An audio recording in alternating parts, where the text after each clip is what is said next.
श्री शिवाय नमस्तुभ्यम। दोस्तों, आप सभी लोग जानते हैं कि पितृपक्ष प्रारंभ हो चुके हैं और पितृपक्ष चल रहे हैं। और दोस्तों, इन पितृपक्ष के यही 16 दिन होते हैं जिन 16 दिनों में आप अपने पितरों के लिए बहुत कुछ कर सकते हैं, उनको प्रसन्न कर सकते हैं, उनको मुक्ति दिला सकते हैं। वो भी आप लोगों से यही चाहते हैं कि इन 16 दिनों में आप उनकी जितनी ज़्यादा हो सके उतनी सेवा करो, क्योंकि यही वो 16 दिन होते हैं जब आपके पितृ पृथ्वी पर आते हैं, आपके घर पर आते हैं किसी ना किसी रूप में।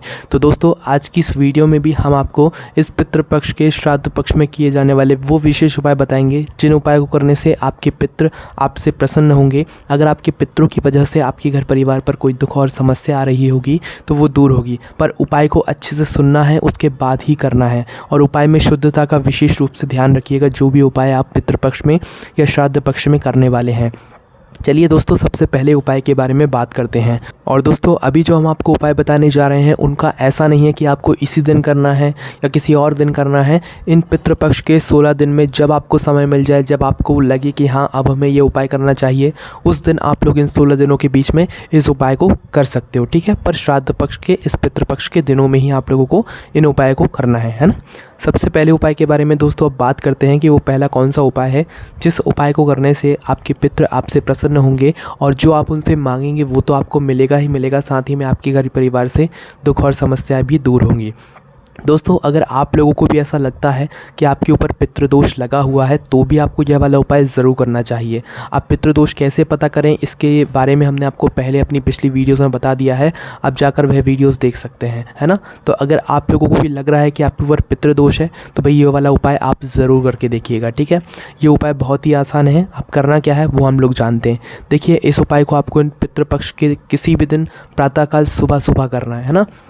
सुबह सुबह स्नान करके शुद्ध होके आपको जो है मतलब इस उपाय को करना है, शुद्ध वस्त्र पहनकर।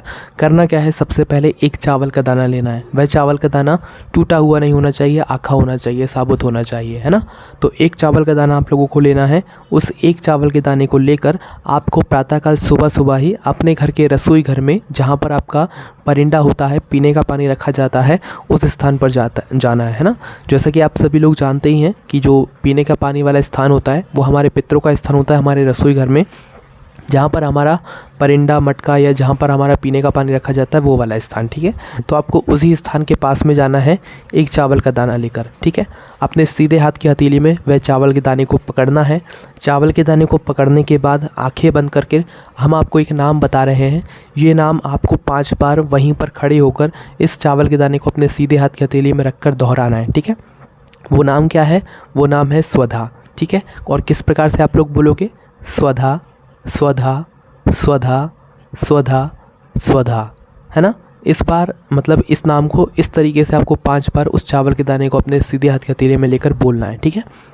5 बार अपने रसोई घर में परिंदे के पास इस स्वधा नाम को 5 बार लेने के बाद आपको फिर जाना है सीधा भगवान शिव जी के मंदिर में। वह चावल का दाना अपने साथ में लेकर जाना है, जिस चावल के दाने को आपने अपने हाथ में पकड़ा हुआ था, ठीक है।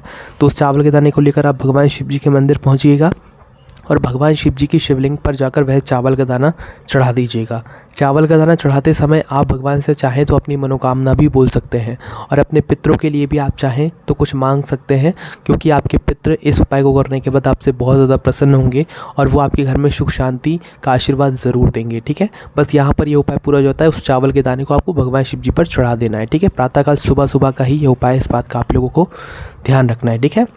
तो दोस्तों, इस उपाय को आप ज़रूर करके देखिएगा। इस उपाय से आपका पितृदोष भी दूर होगा, आपके पितृ भी आपसे प्रसन्न होंगे और बहुत सारी चीज़ें आपके साथ अच्छी होने लग जाएंगी, है ना। चलिए दोस्तों, अब हम बात करते हैं इस पितृपक्ष श्राद्ध पक्ष के दूसरे उपाय के बारे में, जो कि आप लोगों को इन 16 दिनों में कभी भी कर लेना चाहिए, जिससे कि आपके पितृ आपसे प्रसन्न हो जाते हैं। तो दोस्तों, इस श्राद्ध पक्ष में अगर आप ज़्यादा कुछ ना कर पाएँ, आपको भी लगता है कि हम अपने पितरों के लिए ज़्यादा कुछ नहीं कर पा रहे हैं और हमें बहुत कुछ करना चाहिए, तो दोस्तों अगर ज़्यादा कुछ ना भी कर पा रहे हो तो भाई ये वाला उपाय एक बार ज़रूर करके देख लेना। इस पितृपक्ष में, श्राद्ध पक्ष में आपको खुद चमत्कार देखने के लिए मिल जाएगा, ठीक है।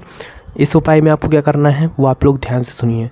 देखिए, इस उपाय में आपको एक पत्ते की आवश्यकता होगी। अब वह पत्ता कोई भी हो सकता है, मतलब कोई भी शुद्ध पत्ता जो भी आप मान सकते हैं, जैसे कि पीपल का पत्ता हो गया, बड़ का पत्ता हो गया, या पान का पत्ता हो गया, कोई भी ऐसा पत्ता जो बड़ा पत्ता रहता है ना, कोई भी एक पत्ता आप लोग ले सकते हो। उदाहरण के लिए हमने आपको बता ही दिया है पान का पत्ता और पीपल का पत्ता, ठीक है। तो एक पत्ता आपको लेना है, कब लेना है? प्रातःकाल सुबह सुबह जब आप ये उपाय को कर रहे हो, है ना। तो करना क्या है, एक पत्ता लेकर, पीपल का पत्ता उदाहरण के लिए हम लोग ले लेते हैं, एक पत्ता लेकर उस पर आपको सबसे पहले एक पुड़ी रखनी है। पुड़ी मतलब पहले घर में अपने पुड़ी बनवा लेनी है, मात्र एक पुड़ी लेनी है। एक पुड़ी लेकर आपको उस पत्ते के ऊपर रख देना है। उस पत्ते के ऊपर, उसी पुड़ी के ऊपर थोड़ा सा मीठा कुछ रखना है। मीठा कहने का मतलब है कि शक्कर ले लो या थोड़ा सा गुड़ ले लो, शुद्धता का विशेष रूप से ध्यान रखिएगा, है ना। तो उस पुड़ी के ऊपर थोड़ा सा मीठा आप लोगों को रखना है, थोड़ा सा नमकीन आप लोगों को रखना है। उसके बाद अपनी मनोकामना को करते हुए आपको जो है अपने पूर्वजों के स्मरण करते हुए पूर्वजों के लिए आपको क्या करना है कि मतलब किसी भी 3 वृक्ष में से एक वृक्ष के नीचे आप लोगों को इस पत्ते को लेकर जाना है। अब वो 3 वृक्ष कौन कौन से हैं वो हम आप लोगों को बताते हैं। देखिए, अगर आपके घर के आसपास पीपल का वृक्ष है तो आप वहाँ पर जा सकते हैं। अगर आपके घर के आसपास बट का वृक्ष है वहाँ पर जा सकते हैं, या अगर आपके घर के आसपास बेलपत्री का वृक्ष है तो आप वहाँ पर इस उपाय को करने के लिए जा सकते हैं। 3 वृक्ष हैं, 3 वृक्षों में से किसी एक वृक्ष के नीचे जाकर ही आपको यह उपाय करना है, ठीक है। तो करना क्या है, जैसे कि पीपल का अगर आपके घर के आसपास है, या वट वृक्ष आपके घर के आसपास है, या बेलपत्री का वृक्ष आपके घर के आसपास है, कोई भी एक वृक्ष के नीचे आपको जाना है और वहाँ पर जाकर इस पत्ते को अपने पितरों का स्मरण करते हुए आपको रख देना है, ठीक है। उसके बाद में दोस्तों होगा क्या इस उपाय करने से कि आपके पितरों को शांति मिलेगी और वो आपको सुख का आनंद की अनुभूति कराएंगे, ठीक है। मतलब कि अगर आपके घर में दुख और समस्याएं उनकी वजह से कुछ आ रही होंगी, वो आपसे नाराज़ होंगे, भूखे होंगे, प्यासे होंगे, तो कहीं ना कहीं आपको जो है मतलब पितरों का आशीर्वाद मिलेगा और वो आपके जीवन से दुख और समस्याओं को दूर करेंगे, ठीक है। तो ये वाला उपाय आप एक बार करके ज़रूर देखिएगा। चलिए दोस्तों, अब हम बात करते हैं इस पितृपक्ष में, श्राद्ध पक्ष में किए जाने वाले अगले विशेष उपाय के बारे में, जो कि आप लोगों को ज़रूर करना चाहिए। तो दोस्तों, इस उपाय में आपको करना क्या है वो आप लोग ध्यान से सुनिए। देखिए, अगर आप लोगों को मतलब आपके ऊपर पितृदोष लगा हुआ है, ये बात आपको पहले से पता है, ठीक है।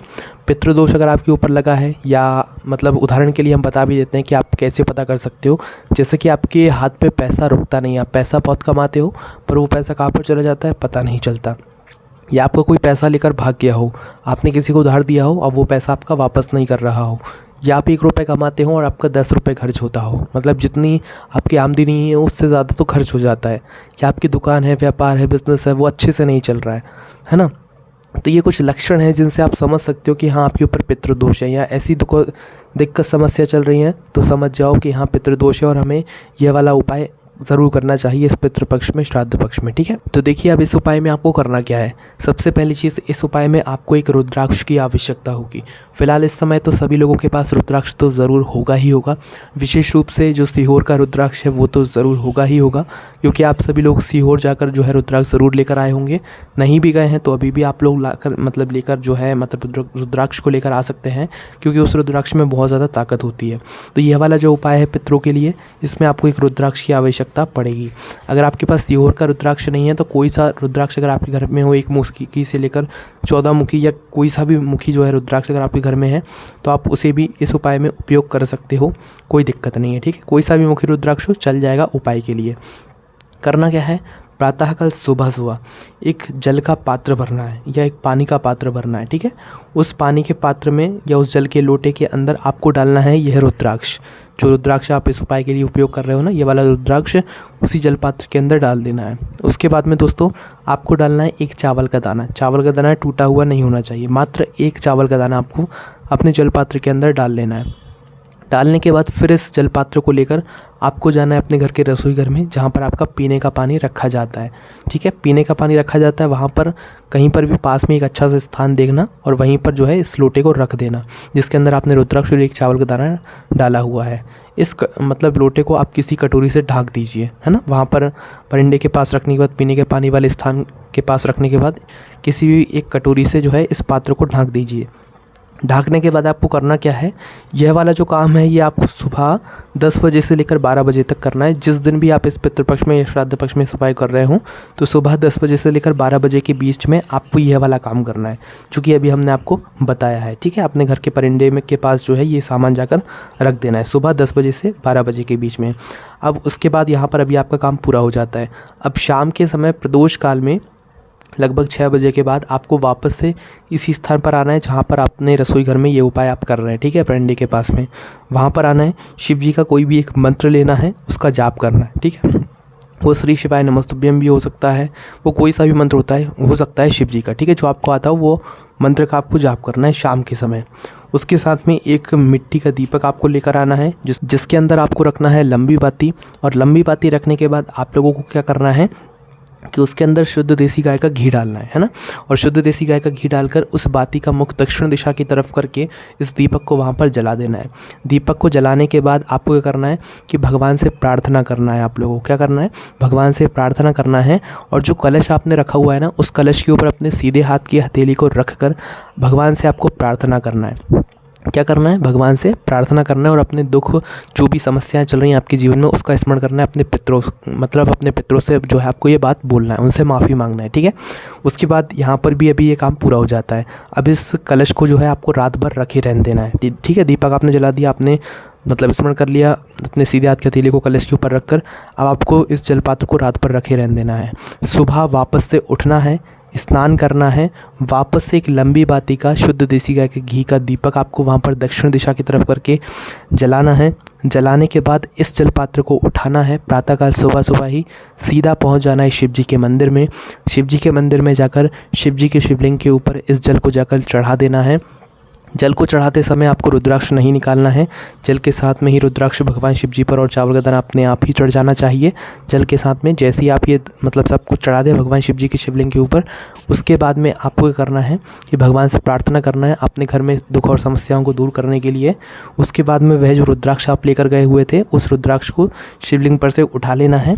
अब इस रुद्राक्ष को आपको लेकर आना है अपने घर पर और किसी भी घर पर शुद्ध स्थान पर आपको रख देना है। यह जो रुद्राक्ष रहेगा ना, आपके घर में कभी भी दुख और समस्याओं को नहीं आने देगा, बरकत हमेशा बनाए रखेगा और आपके पितरों का आशीर्वाद भी आपके ऊपर सदैव बना रहेगा। इतनी ताकत आ जाएगी अब इस रुद्राक्ष में इस उपाय को करने के बाद। तो दोस्तों ये कुछ विशेष उपाय थे जो कि आपको इस पितृपक्ष श्राद्ध पक्ष में करना है। अगर आपको इन उपाय करने में कोई भी दिक्कत समस्या आती है, आप हमसे कमेंट करके पूछ सकते हैं। ओम नमः शिवाय, जय भोले बाबा, श्री शिवाय नमस्तुभ्यम।